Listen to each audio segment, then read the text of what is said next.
Hello दोस्तों, नमस्कार।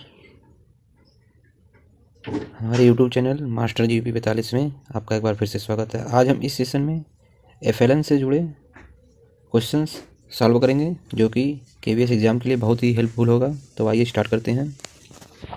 बच्चों के लिए कितने वर्ष की पूर्व स्कूली शिक्षा अनिवार्य है? बच्चों के लिए कितने वर्ष की पूर्व स्कूली शिक्षा अनिवार्य है? 4 वर्ष, 3 वर्ष, 2 वर्ष, 6 वर्ष।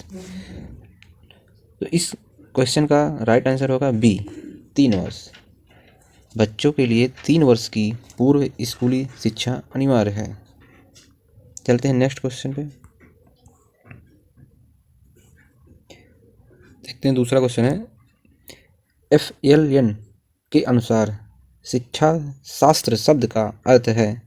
एफएलएन के अनुसार शिक्षा शास्त्र शब्द का अर्थ है बच्चों का मार्गदर्शन करना, बच्चे को शिक्षित करना, बच्चे का नेतृत्व करना, बच्चे को समझना। इसका राइट आंसर होगा बच्चे का नेतृत्व करना। एफएलएन के अनुसार शिक्षा शास्त्र शब्द का अर्थ है बच्चे का नेतृत्व करना। नेक्स्ट क्वेश्चन पे चलते हैं। एफएलएन के अनुसार 6 वर्ष की आयु में मस्तिष्क का संचयी विकास कितने प्रतिशत हो जाता है? एफएलएन के अनुसार 6 वर्ष की आयु में मस्तिष्क का संचयी विकास कितने प्रतिशत हो जाता है? 90%, 100%, 85%, 70%। इसका राइट आंसर होगा 85%। 6 वर्ष की आयु तक 85% मस्तिष्क का संचयी विकास हो जाता है। नेक्स्ट,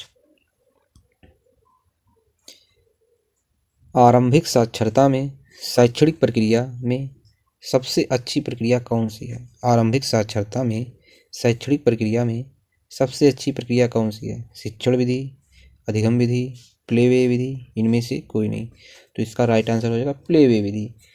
जब बच्चा शैशवावस्था में होता है या उसका एडमिशन स्कूल में कराए जाते हैं तो वहाँ पे उसके शुरुआती शिक्षण कार्य प्लेवे विधि से होते हैं, तो यह काफ़ी हेल्पफुल होता है उसकी आरंभिक साक्षरता में।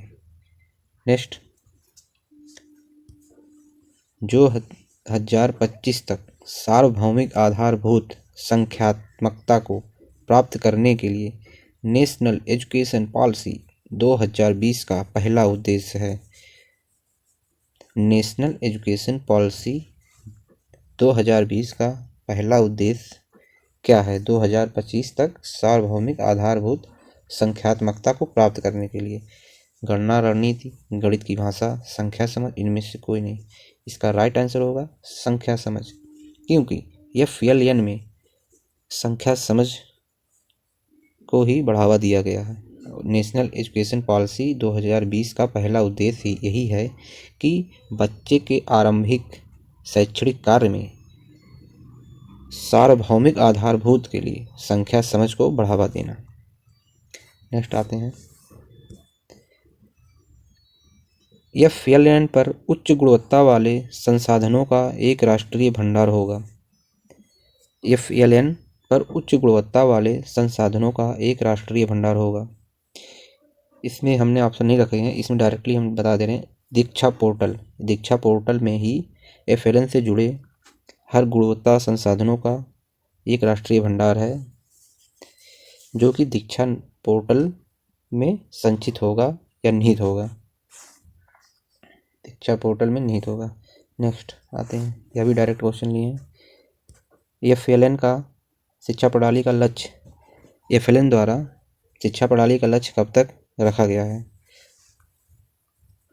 एफएलएन शिक्षा प्रणाली का लक्ष्य 2026 से 27 तक का रखा गया है कि बच्चे को न्यूनतम साक्षरता मतलब न्यूमरेसी, इसका एफएलएन का फुल फॉर्म पड़ता है फाउंडेशनल लिटरेसी एंड न्यूमरेसी, मूलभूत अक्षर ज्ञान और अंक ज्ञान। तो वह टारगेट 2026 और 27 तक का रखा गया है, जो कि केवीएस एग्जाम के लिए बहुत ही महत्वपूर्ण क्वेश्चन बन जाता है कि एफएलएन का टारगेट क्या है 2026 से 27 तक का है। नेक्स्ट आते हैं, एफएलएन के अनुसार प्राथमिक स्तर के लिए छात्र शिक्षक अनुपात कितना है? यह बहुत ही बार पूछा गया क्वेश्चन है। FLN तो नया जुड़ा हुआ है, मगर अब की बार FLN के अनुसार पूछ सकता है कि छात्र और शिक्षक अनुपात प्राथमिक स्तर के लिए कितना होता है। तो FLN के अनुसार प्राथमिक स्तर के लिए छात्र शिक्षक अनुपात 30:1 होता है। 30:1 होता है। तो दोस्तों, यह सेशन कैसा लगा, जो कि FLN के ऊपर था। बेस्ट 9 करीब 9 क्वेश्चन रहे होंगे।